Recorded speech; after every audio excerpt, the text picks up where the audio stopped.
முக்கிய செய்தி.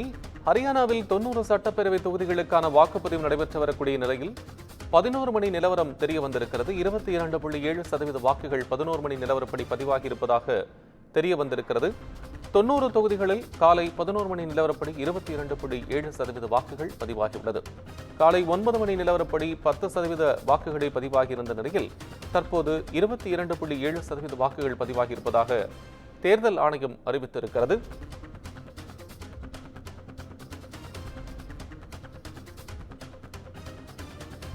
விவரங்களை கூடுதலாக வழங்குவதற்காக செய்தியாளர் காவியா இணைப்பில். காவியா, உங்கள் விவரம். வணக்கம் கோபால். பல்வேறு அரசியல் பரபரப்புகளுக்கு மத்தியில் ஹரியானாவில் சட்டப்பேரவை தேர்தல் நடைபெற்று வரும் நிலையில் காலை 11 மணி நிலவரப்படி 22.7% வாக்குகள் பதிவானதாக அறிவிக்கப்பட்டிருக்கிறது. மொத்தம் ஹரியானாவில் 90 சட்டப்பேரவை தொகுதிகள் உள்ள நிலையில் ஒரு கட்சி தனிப்பெரும்பான்மையுடன் ஆட்சியை பிடிக்க வேண்டும் என்றால் 46 தொகுதிகளில் வெல்ல வேண்டும் என்பது குறிப்பிடத்தக்கது.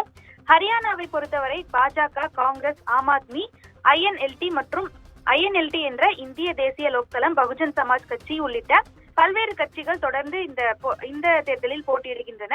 இருப்பினும் நேரடி போட்டி என்பது ஆளும் பாஜக மற்றும் பிரதான எதிர்க்கட்சியான காங்கிரஸ் இடையேதான் நிலவுகிறது என்பது குறிப்பிடத்தக்கது.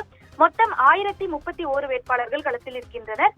இதில் 101 பேர் பெண்கள் ஆவர். தொடர்ந்து இன்று ஒரே கட்டமாக 90 தொகுதிகளுக்கும் தற்போது சட்டப்பேரவை தேர்தலானது நடைபெற்று வருகிறது. மொத்தம் 2 கோடி வாக்காளர்கள் தொடர்ந்து இந்த சட்டப்பேரவை தேர்தலின் முடிவுகளை தீர்மானிக்க இருக்கின்றனர். இவர்கள் வாக்களிப்பதற்காக மொத்தம் 20,629 வாக்குச்சாவடி மையங்கள் அமைக்கப்பட்டு காலை 7 மணி முதல் ஓட்டுப்பதிவானது விறுவிறுப்புடன் தொடங்கி நடைபெற்று வருகிறது.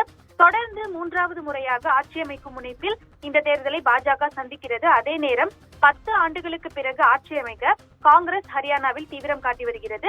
பாஜக, காங்கிரஸ் இடையே நேரடி போட்டி நிலவும் நிலையில் ஆம் ஆத்மி தனித்து களம் காண்கிறது. இதே போல இந்திய தேசிய லோக்தளம் கட்சி, பகுஜன் சமாஜ் கட்சியுடன் ASP கட்சியுடன் JJPயும் இணைந்து தேர்தலை சந்திக்கின்றன. 2019 தேர்தலை பொறுத்தவரை பெரும்பான்மையை பாஜக பெற முடியாத நிலையில் JJP கட்சியுடன் இணைந்து ஆட்சி அமைத்தது.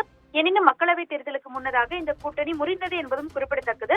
இந்த தேர்தலை பொறுத்தவரை குறிப்பாக வேளாண் சட்டங்களை எதிர்த்த போராட்டத்தில் ஹரியானா விவசாயிகள் முன்னணியில் களத்தில் நின்றனர். தொடர்ந்து பாஜகவின் மீது நிலவும் தொடர்ந்து அதிருப்தி காரணமாக இந்த தேர்தல் பாஜகவுக்கு சாதகமாக அமையுமா என்ற கேள்வியும் எழுந்திருக்கிறது. இந்த நிலையில்தான் தற்போது 11 மணி நிலவரம் வெளியாகியுள்ளது. அதன்படி 22.7% வாக்குகள் என்பது பதிவாகி இருப்பதாக தெரிவிக்கப்பட்டிருக்கிறது.